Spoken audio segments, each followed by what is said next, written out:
இங்க ஒரு குட்டி பையன் ஐஸ்கிரீம் வாங்குறான். அவன் கைப்பட்டதும் அந்த ஐஸ்கிரீம் உருகிருது. சரி குல்ஃபியாச்சும் வாங்கி சாப்பிடலாமேன்னு பார்த்தா அவன் வாய்க்கிட்ட கொண்டு வந்தோன்னே அந்த குல்ஃபியும் உருகி கீழே ஊத்திடுது. அது மட்டும் இல்லாம அவன் விளையாடுற டாய்ஸ்னா அவனோட ஹீட் தாங்காம உருகிருது. இவன் போடுற ட்ரெஸ் கூட ஹீட் தாங்காம அங்கங்க ஓட்டையாயிருது. இதனாலே இவங்க வீட்டுல எல்லாரும் கிளவுஸ் போட்டுக்கிட்டு தான் இவனை தூக்கி கொஞ்சுறாங்க.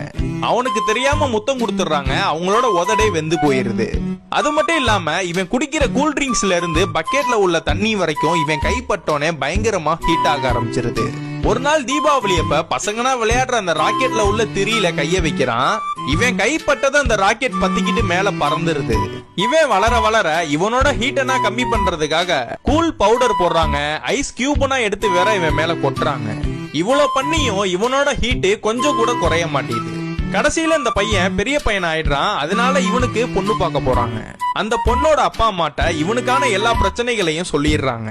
இதனா கேட்ட அந்த பொண்ணோட அப்பா, இதானே பிரச்சனை, நான் சரி பண்றேன்னு ஒரு ரிமோட் எடுத்து அந்த ஏசிய ஆன் பண்றாரு. உடனே அடுத்த செகண்டே அவன்கிட்ட இருக்கிற ஹீட்னா தனிஞ்சு கூல் ஆயிடுறான். அப்புறம் தான் தெரியுது இது ஒரு ஏசி அட்வர்டைஸ்மெண்ட்னு.